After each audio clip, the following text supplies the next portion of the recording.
What's going on, everybody?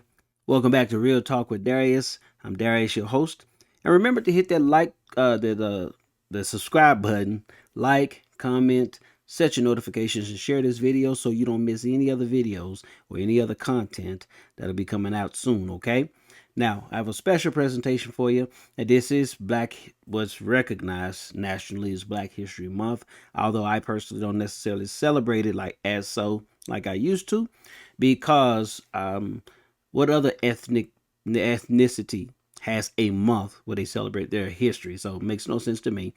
But nevertheless, I'm gonna take advantage of it by sharing for the rest of this month. My goal, maybe not, I don't know about every single video, but my goal is to share some content about Black history. So without further ado, well, before I go there, I'm not gonna be coming back after because I want you to think about what it is you just seen and heard for yourself. So again, remember to hit the subscribe button, like, comment, share, set your notifications. And also, I love you, each and every one of you, and I wish nothing but the best for you. God bless you. I'll see you next time. Enjoy. If you've not seen Uncle Tom, the movie that I executive produced, that Justin Malone directed, and that writer Ansel co-wrote, you're missing out. Just go to UncleTom.com. You know, if we had stuck everything we wanted in the film, it would have been a 10-hour film. We got a lot of outtakes. Here's one on the real origins of Uncle Tom. Because I'm not led by the nose. I think for myself. Think for yourself. The white man doesn't think for me. The black man doesn't think for me. I don't need Jesse Jackson, Al Sharpton, and the rest of those clowns. So Trump ain't a clown? No, Trump is not a clown. Straight house. I think it's condescending to assume that because I'm a black man, I'm supposed to vote for a Democrat, whether it's coming from the media telling me to do it, or from a politician telling me to do it, or even from another black person to tell me to do it. You can't, on one hand, say that you're against slavery, but then on the other hand, tell me how to vote, what to wear, how to speak, you know what I mean, how to live my life, because black people are supposed to do these things. They're supposed to vote this way. They're supposed to talk this way. They're supposed to walk this way. They're supposed to believe a certain thing, because that's slavery. You can't say that you're against slavery, but then put me in a box and tell me that this is how I have to perform. Yeah, you called me a nigger. You called me. Yes, you did. No, I didn't. You did. No, I didn't. But you can say that. That's just constitutional right. You know anything about the Constitution? House nigga. I didn't call you a nigger. Oh, okay. That's a big difference. Uncle Tom. Oh, that Uncle Tom? To call somebody an Uncle Tom is completely idiotic. Because if you've read Harriet Beecher Stowe's Uncle Tom's Cabin, you'll see that Uncle Tom was actually a very good person. He did a lot of good things. He sacrificed on behalf of other slaves who were on the plantation. In many ways, there's a lot of dramatic irony at play with being called an Uncle Tom. When you use the term Uncle Tom to demean someone, being ignorant, not knowing the history of what Uncle Tom means, you know, you're literally just signifying the fact that you yourself are ignorant. After educating myself on the story of Uncle Tom and learning about Josiah Henson, he was a completely good person, completely opposite of what the black community thinks Uncle Tom is. Uncle Tom was the hero. He was the hero. He was self-sacrificing. And ultimately, he paid the ultimate sacrifice for not ratting out the other slaves that had escaped. Uncle Tom was the hero of Harriet Beecher Stowe's novel, Uncle Tom's Cabin, and nobody knows that. So they call us Uncle Toms to hurt us. And every time I get called, I just go, oof, you should read the book. A lot of black conservatives have kind of flipped the narrative on Uncle Tom. I mean, we embrace it. You know, we say, yeah, that's me. I'll get into debates with people. They'll call me an Uncle Tom, and I'll say, thank you. I appreciate the compliment. It should be a badge of honor. I wear it as a badge of honor. I like to tell people I'm a proud Uncle Tom. This whole scenario is indicative of the problem with the black community. The man who's trying to save the black community is demonized. And the one who's damaging and destroying the black community, a lot of people don't even know him. They don't even know the demon in their own communities. But the one who's helping them, they want to throw you away. What they're actually meaning to call someone is a Sambo, which Sambo was the one who was always telling on the other slaves and telling the master where the slaves were hiding. He wanted to see the slaves get caught and the master triumph. Sambo was who they refer to as Uncle Tom. And then they just switch it to Sambo. They don't stop and think to say, man, all these years I've been saying, wow, I have been kind of brainwashed to a bit to see it this way. And they don't see that. They just completely move Uncle Tom aside and bring in Sambo, and now you're Sambo. Now, after we develop a vaccine for the coronavirus, can we develop one for white guilt? I can deal with an honest bigot than I can a patronizing liberal. I can change a bigot faster than I can a patronizing liberal. I'm going to now lead us in an apology from white Americans to African Americans on behalf of our country, to you and to your ancestors and to all of your people. So to the African Americans in the room who would wish and be willing to participate in this, please stand up. I saw a clip of Marianne Williamson where she had a bunch of white people And now I'd like to ask white Americans who are sitting near you. stand around black people in this church and repeat this solemn chant of "I'm sorry," basically for all the atrocities that my people committed against you. On behalf of myself and on behalf of my country. To you and all African Americans. I don't understand the fetishization of victimhood that white progressives want to put on to the African American community. It's like, how dare you think that you are in a level of society where I am? You need to believe in the myth of whiteness and privilege. You need to understand that you're just not going to be as good as I am in society. For all the oppression and all of the injustices, I apologize. That's what the white progressive burden is. And it's weird. I will never understand it. Dietrich Bonhoeffer said it best. He said that one of the most difficult human phenomena to confront is not malice, because malice you can confront with violence. It's folly. It's when someone is doing something that they believe to be in your interest. And the more you say to them, you're strangling me to death. Oh, but I love you. At their core, a white liberal is the ultimate narcissist. That's it. The ultimate narcissist. It's the people that adopt animals for the purpose of saying I adopted an animal. Like to them, we are these pathetic, cute little playthings that they can then take to their friends and say, look at this person that I helped. As we call it, xenophilic tokenism. They take on the struggles of others so that they deflect away from talking about actual issues. They want so much to be a good white person and to be perceived as a good white person. And if you want to see if a white progressive is a good white person, put them in the room with a black conservative. See how that conversation goes. The biggest challenge to try to figure out whether a white liberal is genuinely just confused or whether they're a narcissist is simply tell them, no, thank you. That's the test that I say that you should do to all white liberals. Say, actually, no, I don't see myself as a victim. Watch how they react. Because if all you're out to do is help Black Americans, you come across a Black American that says, actually, like, I'm feeling empowered and I feel great, you should be happy. Oh, man, I'm so happy to hear that. That's great. But that's not how they react. They freak out. They block you. I'm blocked by Alyssa Milano.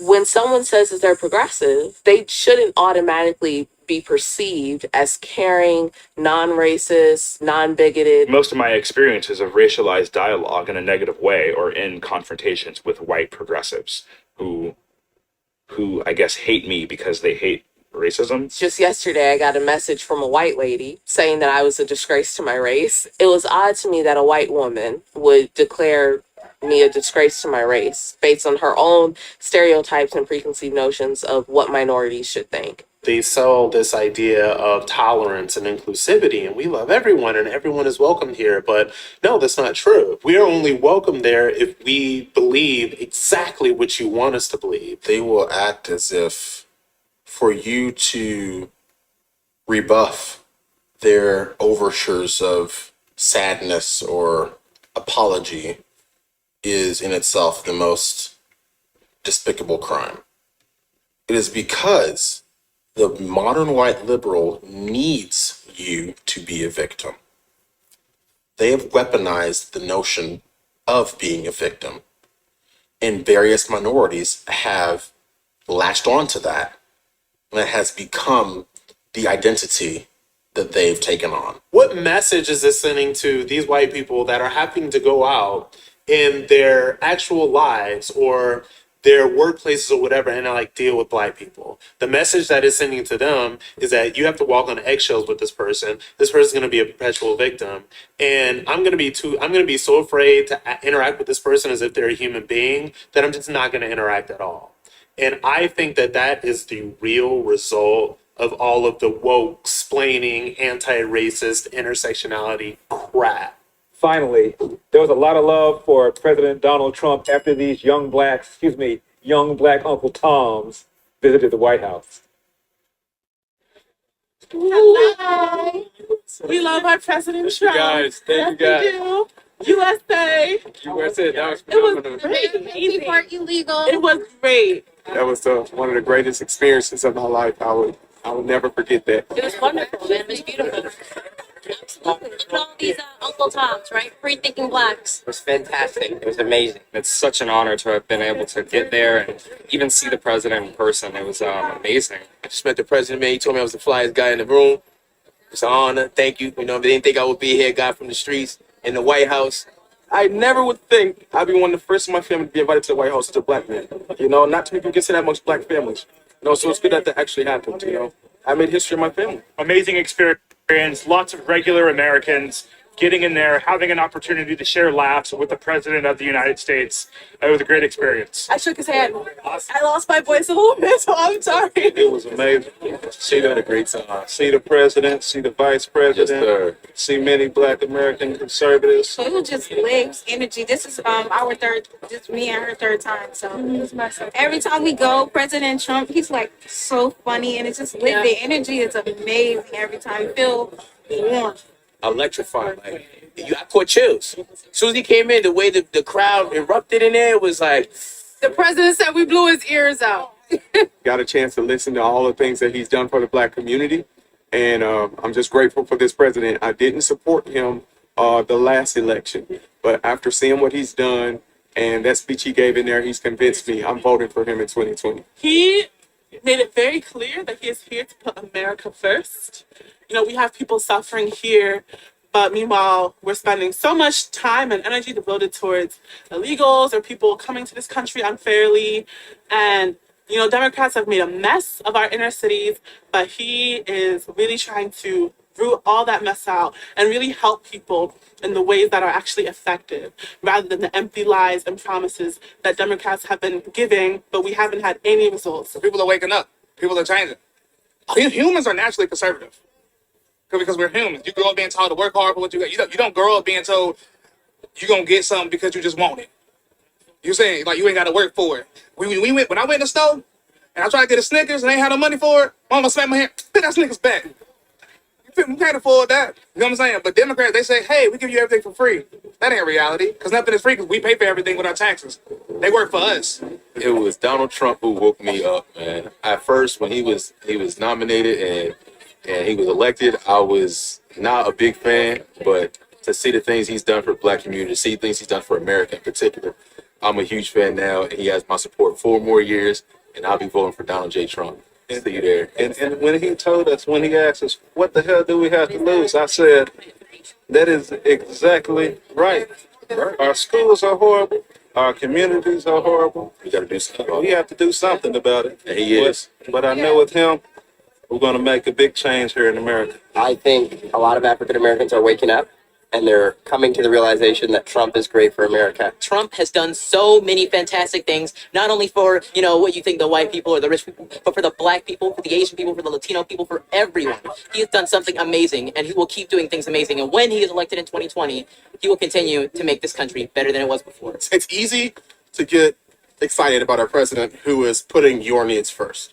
And that's too often something that we don't hear from the mainstream media, is the way he's trying to help America be the best that it can be. So it was fantastic to be there, you know, just basically tell him thank you for standing up for us, because we know that he takes a lot of hits from the media for us, and we're so happy to support him. You gotta love this man, man. He brings togetherness, man, and that's what it's about. Unity as Americans, America first, man. The media wants people to think that, you know, the black community hates Donald Trump, but that's not necessarily true. This event is proof, and I know you can say it's a small fraction of, you know, the black population, but they have family members and other people, friends who weren't able to come here, that they're ecstatic that they're here. I don't think they're going to show this. because they want to like let, oh, Trump is racist. They're not gonna show this because that's not a part of their narrative. They're gonna want to ignore it and hope it goes away. That's how they deal with like an inconvenient fact. They'll bury it, they'll ignore it, or they'll twist it. Because they don't want to pretty much deal with the truth. And the fact of the matter is, the conservative message resonates with Black America. And, as time continues to turn, the Democrats are going to have to reckon with that eventually. The little coverage that it seems that we do get in this movement is that we're paid, that we're tokens, that we're not actually believing in the voices that are speaking, and that we are being used and paid by politicians. And that's couldn't be so far from the truth. But that is how they like to paint us, specifically Black conservatives. They like to deem us as tokens instead of just telling the truth. It seems like they're so scared to tell the truth because they know, like, our community will wake up if they get the truth out there. The media for a long time has fooled the Black community into believing that Republicans are racist. But when we study our history, we find out that it was the Republicans that actually passed the first civil rights bill, and it was the Republicans that abolished slavery. And so now that we're starting to learn for ourselves and think for ourselves, you're going to see a lot of more Black people voting for Republicans. It's growing. We see that on the ground every day. We see that on our social media every day. We interact with people every day that are waking up, that see this movement happening. You have Black conservatives not being scared to come out here and show who they are anymore. And you're going to have a revolution of young children out there in the future. They won't be so young anymore. And they're going to be speaking their mind, and they're going to be speaking the truth. And they're going to be proud of who they are, conservatives. You can't shut them down. You can't shut them down on the social media, and they will always be who they are. And we want all the smoke. Yeah. We did that. Because pit like that, right? You think you can bully people to stop doing something, right? Call us coons, all the type of names, right? Usually people run into their little cubby holes after that. But I feel like it's a new movement now, and we want all the smoke. It's really clear. You feel me? Like Antifa, they keep bullying people because people allow themselves to get bullied. But see, the difference is we want all the smoke. You know what I'm saying? People tell me not to wear the MAGA hat, so I bought the biggest MAGA hat. Then I bought a bigger one. So next time somebody say something to me, duh, common sense, a bigger one. It's simple math, really, when you put it all together. So I feel like we started a new movement, and it's a revolution, and we want all the smoke. That's my message, period. To see Uncle Tom, just go to UncleTom.com. It's going to be far more widely available soon on places like Amazon Prime, so stay tuned. I'm Larry Elder, and we've got a country to save. I'll see you next time.